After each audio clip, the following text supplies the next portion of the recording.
Hello friends, welcome to விஜித்யாக்ஸ்.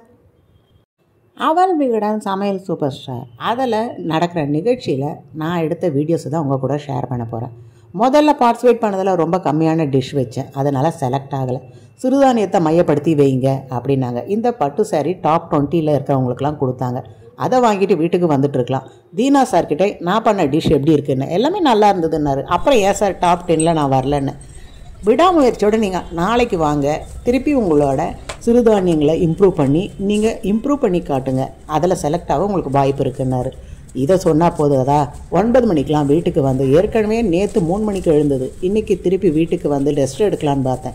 இதை மாதிரி சொன்னோன்னே சிறுதானியம் வாங்குறதுக்கு 9 மணிக்கு கடைக்கு போய் ஒரு 10 வகையான சிறுதானியம், முடக்கத்தான் கீரை வத்தக்குழம்பு டிஃப்ரெண்ட்டாக வைக்கணும், அந்த கீரையை தேடி 12 மணி வரையும் முழிச்சிருந்து அடுத்த நாள் காலையில் 3 மணிக்கு எழுந்து சிறுதானிய டிஷ்ஷு பார்த்திங்கன்னா வகை வகையாக செய்து எடுத்துகிட்டு வந்து வச்சுருந்தேன். அதுக்கப்புறம் தான் பெரிய டிஷ்ஷு பார்த்திங்கன்னா எனக்கு காத்துட்டு இருந்தது. ரொம்பவே அதிர்ச்சி ஆகிடுது. நீங்கள் பார்க்குற பொரிவிலங்காய் உருண்டை, அடுத்தது மாதுளம்பழம் ஜூஸில் ராகி அல்வா, அடுத்தது நம்ம அந்த கமலாப்பழ தோல் எடுத்து ஒரு துவையல், பீட்ரூட்டில் ஒரு துவையல், இஞ்சியில் ஒரு துவையல், முடக்கத்தான் கீரை வச்சு ஒரு வத்தக்குழம்பு, அடுத்தது ராகியில் பாஸ்தா. இதுதான் எனக்கு பார்த்திங்கன்னா ஒரு எதிரியாக வந்து நின்றுச்சு லாஸ்ட்டில். சாமையில் ஒரு களி, இதில் வாழைப்பூ போட்டு நான் ஒரு ராகி அடை பண்ணியிருந்தேன். காராமணி மொச்சை வச்சு ஒரு வடை, அடுத்தது இதுக்குள்ளே பூரணம் எள்ளு எல்லாம் வச்சுட்டு ஒரு ராகியில் ஒரு கொழுக்கட்டை, வாழை இலை கொழுக்கட்டை, அடுத்தது சாமை பாயாசம், குதிரைவாளி, இப்படின்னு வெரைட்டியாக நான் சமைச்சு வச்சுருந்தேன். அடுத்தது என் பக்கத்தில் இருக்க டேபிளில் பார்த்தீங்கன்னா இங்கே புரட்டாசி தலிகை போட்ட மாதிரி இங்கேருந்து அங்கே வரையும் செம டெக்கரேஷன். அதையும் அப்படியே நான் பார்த்து ரசிச்சிட்டு இருந்தேன். நமக்கு தான் ரசிக்கிறது சொல்லவே வேணாமே, நம்ம டிஷ்ஷை தவிர மற்றதெல்லாம் என்ன பண்ணியிருக்காங்கன்னு சுற்றி பார்க்குறது தான் எனக்கு வேலை. ரொம்பவே அழகாக இருந்தது. இது பார்த்திங்கன்னா புரட்டாசி தலிகை, இதை மையப்படுத்தி இவங்க பண்ணியிருந்தாங்க. சனிக்கிழமை நடந்த காம்படிஷன்லேயே இதை மாதிரி தான் நிறைய பிரம்மாண்டம் காட்டியிருந்தாங்க. நான் கம்மியான டிஷ் எடுத்துகிட்டு போயிருந்தேன். இதில் நிறைய பேர் பிரியாணி, கோலா உருண்டை, டிஃப்ரெண்ட் டைப் ஆஃப் பிரியாணி. நமக்கு சுட்டு போட்டால் கூட அசைவம் வராது, அதனால தான் நான் சைவத்தையே பிடிச்சி தொங்கிட்டு இருக்கேன். நான் எடுத்துகிட்டு போன டிஷ்ஷில் எனக்கு ஒரு டெஸ்ட்டு காத்துட்டு இருந்தது. அது சார் அதை சொல்லும் போது தான் ஆமாம் இல்லை அப்படின்னு தோணுச்சு. அது என்னன்றதை கண்டினியூவாக பாருங்கள். ஸோ விடாமுயற்சியோட நாளைக்கு நீங்கள் ட்ரை பண்ணுங்கள் அப்படின்னாரு. ரொம்பவே கஷ்டப்பட்டு நிறைய டிஷ் 3 மணிலேருந்தே செய்ய ஆரம்பித்தேன். இருந்தாலும் இங்கே இருக்கிற கேமராமேன் இவங்க கூடலாம் பார்த்திங்கன்னா ஜாலியாக ஃபன் பண்ணிகிட்டே இருந்தேன். ருசியாக இருக்குமா? பயங்கர ருசியாக இருக்கும். சரி, இதுக்கும் சேர்த்து ஒரு கவிதை சொல்கிறதுனா என்ன சொல்லலாம்? டக்குன்னு சொல்லுங்கள். இது வயிற்று பசியை போக்கும், இது அறிவு பசியை போக்கும். எப்படி? நோட் பண்ணுங்கய்யா. போட்டிக்கு வந்தவங்க ஒரே டென்ஷனில் இருக்காங்க. என்ன சொல்லுவாங்க, ஏது சொல்லுவாங்க. ஆனால் அந்த பதட்டன்றது துளி கூட இல்லை. அங்கங்கே பார்த்திங்கன்னா அரட்டை அடிச்சுட்டு தான் இருந்தேன். என்னவோ எனக்கு கிடச்சிரும் அப்படின்ற ஒரு நம்பிக்கையில் இருந்தேன். என்ன ஒரு டிப்ஸ்ட் இருந்ததுன்னா, நான் எல்லாமே சிறுதானியத்தை வச்சு பண்ணிட்டேன். இதில் ஒரு டிஃப்ரெண்ட் பண்ணணும்னு சொல்லிட்டு நம்ம பாஸ்தா பண்ணுவோம் பாருங்கள். அந்த பாஸ்தாக்கு மைதா இந்த மாதிரி பொருளை பயன்படுத்தாமல் ராகி, கேழ்வரகை வச்சு நம்ம ஒரு பாஸ்தா பண்ணணும் ஒரு டிஃப்ரெண்ட்டாக அப்படின்னு புது முயற்சியாக என்ன பண்ணேன், அந்த ராகியை வச்சு ஒரு இடியாப்பம் மாதிரி செய்துட்டேன். அதை உதிர்த்து வச்சு அதில் நான் ஒரு பாஸ்தா பண்ணேன். அந்த இடத்துல தான் எனக்கு சொதப்பல் நடந்தது. அதை நான் வீட்டில் செய்யும்பொழுது நல்லா உதிரியாக இருந்தது. சாப்பிடும்பொழுது 5 மணிக்கு செய்தேன்னு வச்சுக்கோங்களேன். இங்கே எனக்கு காம்படிஷனில் டேஸ்ட் பண்ணும்போது 1:30 மணி ஆகிடுச்சு. எல்லாம் ஒரு அல்வா மாதிரி ஆகிடுது. நம்ம பாஸ்தா மாதிரி லூஸாக வரவே இல்லை. அதுதான் பார்த்திங்கன்னா சொதப்பிக்கிடுச்சு. அப்புறம் சார் சொன்னார், இடியாப்ப குழல் வச்சு நீங்கள் பண்ணதோட முறுக்கு அந்த பெரிய பதத்தில் வச்சு பண்ணியிருக்கணுன்னாரு. அதுதான் எனக்கு ரொம்பவே ஒரு மைனஸ் பாயிண்ட் ஆகிடுது. நான் செய்த எல்லா டிஷ்ஷையுமே சார் பார்த்திங்கன்னா ஒன்று விடாமல் டேஸ்ட் பண்ணார். அதுதான் சந்தோஷப்படக்கூடிய விஷயம். ஏன்னா சில விஷயங்களை டேஸ்ட் பண்ணுவார், சிலதை பண்ண மாட்டார். பார்த்தோன்னே தெரிஞ்சிடும். இதில் எல்லாத்தையுமே டேஸ்ட் பண்ணிவிட்டு எல்லாமே நல்லா இருக்குன்னாரு. முக்கியமாக ராகியில் பூர்ண கொழுக்கட்டை வாழை இலை வச்சு பண்ணியிருந்தேன். அதை சார் டேஸ்ட் பண்ணார், நல்லா இருக்குன்னாரு. நம்ம ஒரு பதட்டத்தோடு அப்படி கண்டினியூவாக பேசிகிட்டு இருந்தா பக்கத்தில் இருக்க ஆன்ட்டி பார்த்திங்கன்னா அப்போ தான் சமையல் குறிப்பில் டிஃப்ரெண்ட்டாக பார்த்திங்கன்னா ஒரு சந்தேகங்களை கேட்க ஆரம்பிச்சிட்டாங்க.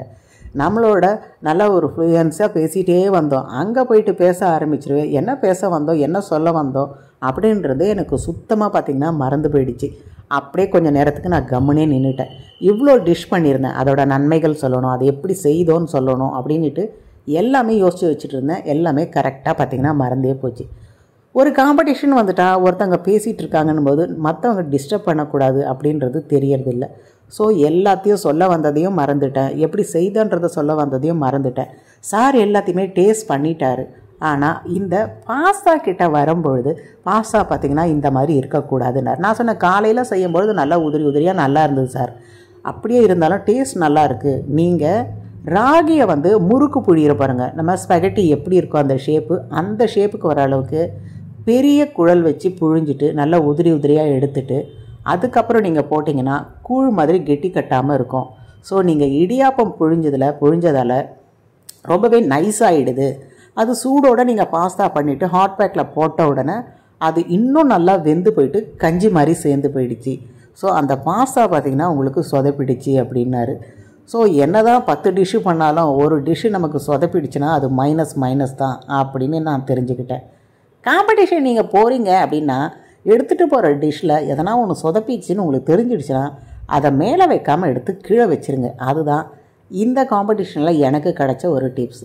ஆனால் என்கிட்டயே ஒரு 5 நிமிஷத்துக்கு பார்த்திங்கன்னா அந்த பாஸ்தாவில் நான் செய்த அந்த மிஸ்டேக்கை கரெக்டாக சொல்லிகிட்டு இருந்தார். நீங்கள் இடியாப்பை அந்த சின்ன சின்ன ஹோல்ஸ் இருக்க இடியாப்ப தட்டு போடாமல் முறுக்கு புழியிறம் பாருங்கள், அதை மாதிரி பெருசில் போட்டுட்டு நீங்கள் அந்த ராகி இடியாப்பம் பண்ணி எடுத்துகிட்டு பாஸ்தா பண்ணியிருந்தீங்கன்னா உதிரி உதிரியாக ஆகாமல் இதை மாதிரி குழஞ்சி போகாமல் உங்களுக்கு சூப்பராக வந்திருக்கும். எந்த செஃப்புமே சரி இந்த அளவுக்கு பொறுமையாக நம்மளோட குறைகளையோ இதை மாதிரி டிப்ஸையோ நமக்கு சொல்ல மாட்டாங்க. என்கிட்டயே ஒரு 5 நிமிஷம் பார்த்திங்கன்னா அந்த பாஸ்தாவில் நான் பண்ண மிஸ்டேக்கை சொல்லிகிட்டு இருந்தார். ஸோ அவர் சொல்லும் போதே தெரிஞ்சிருச்சு இன்றைக்கி நம்ம ஏற கட்ட வேண்டியது தான் அப்படின்ட்டு. ஏன்னா அடுத்த வருஷம்தான் வரப்போகுதுன்னும் பொழுது சரி செகண்ட் டைம் ஞாயிற்றுக்கிழமை அடுத்தது தொடர்ந்து முயற்சி பண்ணுவோமே அப்படின்னு தான் பண்ணேன். எல்லா டிஷ்ஷுமே நல்லா இருந்ததுன்னுட்டு இந்த ஒரு மைனஸில் பார்த்திங்கன்னா எனக்கு போயிடுச்சு. மனசு எனக்கு ரொம்பவே வருத்தமாயிடுச்சு. இருந்தாலும் சார் பார்த்திங்கன்னா இவ்வளோ பொறுமையாக நம்மக்கிட்ட இருந்து பேசினாங்க பாருங்கள், அதை கண்டிப்பாக நம்ம பாராட்டி தான் ஆகணும். நேற்று கிடச்ச அந்த பட்டு சாரியோட நம்ம இந்த போட்டியிலேருந்து அப்படியே வெளியில் போக வேண்டியது தான் அப்படின்னு நினச்சிக்கிட்டேன். இது வந்து நம்ம ஒரு பரிசுக்காக அப்படின்னு இல்லை, இந்த மாதிரி வெளியில் வரோன்னும் பொழுது நம்மளோட திறமைகள் நம்ம டிஃப்ரெண்ட்டாக திங்க் பண்ணுறது இதெல்லாம் வெளியில் வருது. இது மாதிரி எல்லா லேடிஸ்குள்ளே இருக்க திறமை வெளில வரத்துக்கு வருஷத்துக்கு ஒரு நாள் இதை மாதிரி நடக்கிற அவள் விகடன் அவங்க பார்த்திங்கன்னா நிறைய பெண்களோட திறமைகளை வெளியில் கொண்டு வராங்க. அதை மாதிரி கொண்டு வர பெண்கள் நிறைய பார்த்திங்கன்னா தனியாகவே ஒரு மெஸ் மாதிரி ஆரம்பிக்கிறது, அடுத்து க்ளவுட் கிச்சன் இப்போ புது ஒரு கான்செப்டும் இருக்குது. அதுக்கெல்லாம் வெளியில் வரத்துக்கு அவள் விகடன் இவங்க பார்த்திங்கன்னா ஒரு தூண்டுகோலாக அமைகிறாங்க. அதை தான் கண்டிப்பாக இந்த நேரத்தில் சொல்லணும். அந்த பெண்கள் எல்லாரும் பார்த்திங்கன்னா இவ்வளவும் கொண்டு வராங்க, செலக்ட் ஆகலன்னும் போது இவ்வளவும் பேக் பண்ணி வீட்டுக்கு கொண்டு போகிறாங்க. எவ்வளோ பெரிய வேலை தெரியுமாங்க. ஏன்னா நம்ம இங்கே ஒரு 10 மணிக்கு டிஷ் வைக்கணும்னா 3 மணிக்கு எழுந்து சமைச்சாதான் அதை நம்ம நைட்டு 12 மணி வரையும் அதெல்லாம் ரெடி பண்ணி வச்சுட்டு படுக்கணும். திருப்பி இதெல்லாம் 10 பாக்ஸில் போட்டு சுட சுட எடுத்துகிட்டு வரணும். திரும்பி இது பரிமாறுறதுக்கான அந்த பாத்திரங்கள் எடுத்துகிட்டு வரணும். இதை வச்சு இதை நம்ம பேசி எல்லாம் முடிக்கிறதுக்குள்ளே படக்குன்னு அடிச்சுக்கும் பார்த்துக்கோங்க. அந்த டென்ஷன் வந்து இங்கே இருக்க எல்லா பெண்களுக்குமே இருக்கும். கேட்டிங்கன்னா தெரியும், ஒரு வாரமாகவே என்ன டிஷ் பண்ணாலும் மண்டையை போட்டு குழப்பிப்பாங்க. அவ்வளோ ஒரு கஷ்டமான விஷயந்தான். பார்க்குறதுக்கும் உங்களுக்கு ஈஸி மாதிரி தெரியும். செகண்ட் டைம் நான் இந்த போட்டியில் கலந்துக்கிட்டதுக்கு எனக்கு ஒரே ஒரு சந்தோஷமான விஷயம் என்னென்னா, எங்கள் அம்மாவை கூட துணைக்கு வாமான்னு சரி அப்படின்னாங்க. அவங்க பார்த்திங்கன்னா அந்த கேழ்வரகு மாவில் முருங்கைக்கீரை போட்டு அடை பண்ணுவாங்க, ரொம்ப டேஸ்ட்டாக இருக்கும். அடுத்தது அவங்க ஒரு பொரிவிலங்காய் உருண்டை பண்ணாங்க, அதுவும் சூப்பராக இருந்தது. ஸோ அவங்க ஒரு 2 டிஷ்ஷு எடுத்துகிட்டு வந்து அவங்களும் பார்ட்டிசிபேட் பண்ணாங்க. எனக்கு இதுதான் ரொம்பவே சந்தோஷமான விஷயம். எங்கள் அம்மாவை பார்த்திங்கன்னா தீனா சார் கூட ரொம்ப நேரம் பேசிகிட்டு இருந்தாங்க. அவங்க ஒரு காம்படிஷனில் பங்கேற்கிறாங்க அப்படின்னும்போது அவங்களுக்கும் ரொம்பவே சந்தோஷமான விஷயம். எனக்கு பரிசு கிடச்சதோ இல்லையோ செகண்ட் டைம் நான் இங்கே வந்ததுக்கு எங்கள் அம்மா இதில் பங்கேற்றாங்க பாருங்கள், அவங்களோட அந்த மகிழ்ச்சியை எனக்கு ஒரு பெரிய பரிசுன்னே சொல்லலாம். தீனா சார் பார்க்கணுன்னு அவங்களுக்கு ரொம்பவே ஆசை. இன்றைக்கி பார்த்திங்கன்னா அவங்க டிஷ்ஷை வச்சுட்டு இவங்க ஒரு 3 நிமிஷம் பேசிகிட்டு இருந்தாங்க. என்னம்மா அப்படி பேசிகிட்டு இருந்தீங்க அப்படின்னு அப்புறம் கேட்டேன். சார் வந்து நீங்கள் என்ன ஊருன்னு கேட்டார், நான் வந்தவாசின்னு சொன்னேன். சரி நீ என்ன கேட்டேன், நீங்கள் என்ன ஊர் சார் நான் கேட்டேன், செய்யாருன்னாரு. பார்த்திங்கன்னா அப்புறம் நீங்கள் வந்தவாசிக்கிட்ட எந்த ஊருன்னு கேட்டார். அப்புறம் இவங்க கிராமத்தை சொன்னாங்க. ஸோ இவங்க பார்த்திங்கன்னா பக்கத்து ஊருக்காரங்க பேசுகிற மாதிரி பேசிகிட்டு இருக்க ஆரம்பிச்சிட்டாங்க. ஸோ இவங்க ஒரு சமையல் போட்டிக்கு போனாங்களா இல்லை சொந்தக்காரங்க ஃபங்க்ஷனுக்கு போய் பேச ஆரம்பித்தாங்களா அப்படின்றதே எனக்கு புரியல. நான் இருந்தது எதிர் டேபிளில். இவங்க பேசுகிறது எனக்கு எதுவுமே கேட்கல. ஆனால் என்ன பேசிகிட்டு இருந்தாங்கன்னு அதுக்கப்புறம் வந்து கேட்டேன். ஸோ தீனா சார் அங்கே வச்சுருந்த அந்த ராகி முருங்கைக்கீரை அடை ரொம்ப சிம்பிளான ஐட்டம் தான் கொண்டு வந்தாங்க. ஸோ இருந்தாலும் அவங்கள ரொம்பவே பாராட்டினார். இந்த வயசில் இந்த மாதிரி கொண்டு வந்திருக்கீங்களே அப்படின்னு சொல்லிட்டு அடுத்த டிஷ்ஷெலாம் டேஸ்ட் பண்ண ஆரம்பிச்சிட்டாங்க. அம்மாவுக்கு ஒரே சந்தோஷம் தீனா சார்கிட்ட பேசினது தான். ஸோ இந்த ஒரு சந்தோஷம் போதாதா? ஸோ நான் செகண்ட் டைம் வந்ததுக்கு எனக்கு சொதப்பலானது அந்த ராகி பாஸ்தாவில். அது மனசு ரொம்பவே கஷ்டமாயிடுது. இருந்தாலும் பரவாயில்ல, இவ்வளோ பெண்கள் தமிழ்நாடு முழுக்க சமைச்சு எடுத்துகிட்டு வந்து எவ்வளோ பேர் அவங்க வீட்டுக்கு கொண்டு போயிருப்பாங்க. அப்போ அவங்களுக்கெல்லாம் மனசு எவ்வளோ வலிச்சிருக்கும் அப்படின்னு அந்த டைமில் நினச்சிட்டேன். ஸோ ஏதோ ஒரு சாரீ, நமக்கு ஒரு பட்டு சாரீ அசாம் சில்க்ஸில் கொடுத்தாங்க. அந்த ஒரு மன ஆறுதலாவது இருக்குது. மற்றவங்களுக்கு அது கூட இல்லை. ஒரு டீ சமோசா தான் மிச்சம். ஏன்னா இதை மாதிரி ஒரு பார்ட்டிசிபேட் பண்ண வர்றாங்கன்னு போது அவங்களுக்கு செலவுலேருந்து, உழைப்புலேருந்து, போக்குவரத்துலேருந்து நிறையவே இருக்குது. அவங்களுக்கு பங்கேற்பதற்கான பரிசுகள் கண்டிப்பாக அளிக்கணும். இதுதான் என்னோட கருத்து. நான் செகண்ட் டைம் இந்த கொளத்தூருக்கு போயிருந்த இந்த இடத்துல ஒரு சந்தோஷமான விஷயம் என்னென்னா, இங்கே வந்த பெண்கள் எல்லாருமே சூப்பராக டான்ஸ் ஆடினாங்க பாருங்கள். டான்ஸ் ஆடுறது, பாட்டு பாடுறது, கேம் ஷோவும் நிறைய வச்சுருந்தாங்க. அதுக்கு அப்பப்போ உடனடியாக பரிசுகளும் கொடுத்தாங்க. என்னென்ன ஸ்பான்சர் இருக்காங்களோ இந்த கேமில் வின் பண்ணுறவங்களுக்குலாம் கொடுத்தாங்க. ஆனால் ஒரு 100லேருந்து 150 பார்ட்டிசிபெண்ட் வராங்கன்னும் பொழுது கண்டிப்பாக ஒரு நினைவு பரிசு மாதிரி எதனா ஒன்று கண்டிப்பாக கொடுக்கணும். அதுதான் என்னோட கருத்து. ஏன்னா எவ்வளோ கஷ்டப்பட்டு வராங்க இவங்க அப்படின்னும் பொழுது ஸ்பான்சர்ஸ் மூலமாக பங்கேற்பவர்களுக்கு கண்டிப்பாக ஒரு நினைவு பரிசுன்றது கொடுக்கணும்.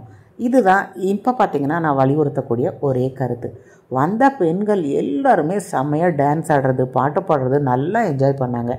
சனிக்கிழமை நிகழ்ச்சி இந்த அளவுக்கு பார்த்திங்கன்னா இல்லைன்னே சொல்லலாம். இது மாதிரி நிகழ்ச்சிகளில் போகும்போது நிறைய ஃப்ரெண்ட்ஸு கிடைப்பாங்க. இதை மாதிரி கிடைச்ச ஃப்ரெண்டு தான் எனக்கு சாந்தி அவர்கள். நிறைய ஃப்ரெண்ட்ஸு இதை மாதிரி நம்ம குக்கிங் காம்படிஷன் போகும்போது நமக்கு கிடைப்பாங்க. இவங்க வீட்டில் பார்த்திங்கன்னா சூப்பராக ஒரு டிஷ் ஒன்று செய்திருக்கோம். அந்த டிஷ் என்ன அப்படின்னு தெரிஞ்சுக்கணும் போது விஜி தியாக் சேனலை இதுவரையும் சப்ஸ்கிரைப் பண்ணாதவங்க சப்ஸ்கிரைப் பண்ணிக்கோங்க. 25 சப்ஸ்கிரைபர்கள். அவங்க பெண்கள், அவங்க வெளியில் அவ்வளோ வரமாட்டாங்கன்னும் போது அவங்க வீடுகளுக்கு போய் அவங்க வித்தியாசமான ரெசிபிகளை நான் பதிவிட்டிருக்கேன். அந்த வீடியோலாம் தொடர்ந்து பாருங்கள். எல்லாருமே வெளியில் வரணும்னு பார்த்திங்கன்னா விரும்ப மாட்டாங்க. ஆனால் வித்தியாசமான ஒரு டிஷ்ஷெல்லாம் பண்ணுவாங்க. சமையல் கலையில் ஆர்வமாக இருப்பாங்க. அதை மாதிரி இருக்க சகோதரிகளுக்காக 25 சகோதரிகள் அவங்க வீட்டு கிச்சனில் சமைச்ச வித்தியாசமான உணவுகள் என்னோடய வீடியோவில் பதிவு போட்டிருக்கேன்.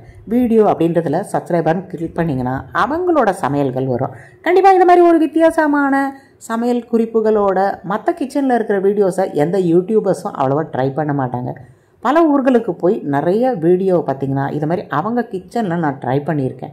இதை நீங்கள் பாராட்டணும்னு நினச்சிங்கன்னா கண்டிப்பாக உங்கள் தோழிகளுக்கு இதை பகிருங்க. தொடர்ந்து வரக்கூடிய பதிவுகளில் இன்னும் நிறைய ஃப்ரெண்ட்ஸ் எனக்கு இங்கே கிடச்சிருக்காங்க. அவங்க வீட்டு கிச்சனில் அவங்க என்ன டிஃப்ரெண்ட்டாக சமைக்கிறாங்க அதையும் நம்ம பார்க்கலாம். எங்கள் வீட்டு கிச்சன்லேயே சமைக்கிறத நீங்களும் பார்த்து உங்களுக்கும் போர் அடித்து போய் தானே இருக்கும். இந்த வீடியோவை நீங்கள் கண்டிப்பாக என்ஜாய் பண்ணியிருப்பீங்க. அடுத்து வரக்கூடிய வீடியோஸை கண்டினியூவாக பார்க்குறதுக்கு இதுவரையும் சப்ஸ்கிரைப் பண்ணாதவங்க சப்ஸ்கிரைப் பண்ணிக்கோங்க. இந்த வீடியோவில் என்ன தவறான கருத்துக்கள் இல்லை நான் பேசுனது உங்களுக்கு தவறாக புரிஞ்சிருந்தேன்னா கண்டிப்பாக மன்னிச்சுக்கோங்க. தீனா சார்கிட்ட நான் இந்த பட்டு சாரி வாங்கின வீடியோ தான் நீங்கள் பார்த்துட்ருக்குறீங்க. நிறைய பேர் அந்த கலர் எங்களுக்கு பிடிச்சிருந்தது, நல்லா இருந்தது அப்படின்னு நீங்கள் கமெண்ட்ஸில் சொன்னீங்க. ரொம்பவே நன்றி. தொடர்ந்து வரக்கூடிய பதிவுகளில் எங்கெங்கே போட்டிகள் நடக்குதோ கண்டிப்பாக அந்த இடத்துல டிஃப்ரெண்ட்டான ரெசிபி நான் ட்ரை பண்ணி ப்ரைஸ் வாங்காமல் விடவே மாட்டேன். இப்போ அந்த ஒரு மன உறுதி தான் எனக்கு அதிகமாக இருக்குது. ஏற்கனவே ஒரு முறை நான் ப்ரைஸ் வின் பண்ணியிருக்கேன். இந்த தடவை டாப் 20 கிட்ட வந்துட்டேன். ஸோ டாப் 10க்குள்ளே வரல அப்படின்றது மனசு ரொம்பவே கஷ்டமாக இருந்தது. அடுத்தடுத்து நடக்கக்கூடிய போட்டிகளில் நான் எப்படி தயாராகணும் அப்படின்றது இப்போதுலேருந்தே நான் ரெடி ஆகிட்டு இருக்கேன். கண்டிப்பாக நீங்களும் உங்கள் திறமைகளை வெளியில் கொண்டு வாங்க. இந்த வீடியோ உங்களுக்கு பிடிச்சிருக்குன்னும் பொழுது மறக்காமல் விஜி தியாக் சேனலை லைக் பண்ணுங்கள், ஷேர் பண்ணுங்கள், சப்ஸ்கிரைப் பண்ணுங்கள். நாங்கள் வெளியில் வந்து எந்த அளவுக்கு யூடியூபர்ஸ் எவ்வளோ கஷ்டப்படுறோம் அப்படின்றத இந்த வீடியோவில் உங்களுக்கு நாங்கள் தெரிவிச்சிருக்கோம். யூடியூப் பண்ணக்கூடிய உங்கள் உறவினர்களையோ தோழிகளையோ கண்டிப்பாக பார்த்தீங்கன்னா நீங்கள் ஒரு கேலி பேசுகிறது இதெல்லாம் தயவு செஞ்சு பேசாதீங்க. அவங்களோட கஷ்டத்தை உணர்ந்து பாராட்டலனாலும் பரவாயில்ல, கேலி பேசாதீங்க, மட்டை தட்டாதீங்க. இதுதான் இப்போ நான் சமையல் போட்டிக்கு போயிருந்தப்ப அங்கே வந்திருந்த எல்லா யூடியூபரும் சொன்ன ஒரு கருத்து. அதை தான் இன்றைக்கி உங்களோட நான் ஷேர் பண்ணியிருக்கேன். இது நான் சொன்னதை நீங்கள் தப்பாக எடுத்துக்காதீங்க. வின்னர்ஸ் வந்து அனௌன்ஸ் பண்ண வேண்டிய நேரம் வந்தாச்சு. Third prize goes to Viji. Third prize சௌபாகியாலேருந்து வெற்றியினர். நான் காரைக்குடியில் போய் சாப்பிட்டு வந்து அந்த ப்ரிப்பரேஷன் பார்த்தீங்கன்னா அந்த போட்டிருக்க அந்த மசாலாஸ் எல்லாமே பல்ல பண்ணும், அது அப்படியே இருந்தது. ஆக்சுவலி இந்த மாதிரி எந்த ஆப்போ எந்த சேனல்ஸோ இப்போ நிறைய பார்த்தீங்கன்னா இந்த சீரியல் ஆக்டர் இவங்களை ப்ரொமோட் பண்ணி அவங்க சமைக்கிற மாதிரி வைக்கிறாங்க. நம்ம டேலண்ட்டை கொண்டு வந்து நம்மளை கொண்டு வராங்க பாருங்க. இதுதான் வந்து கண்டிப்பாக பாராட்டுக்குரிய விஷயம்.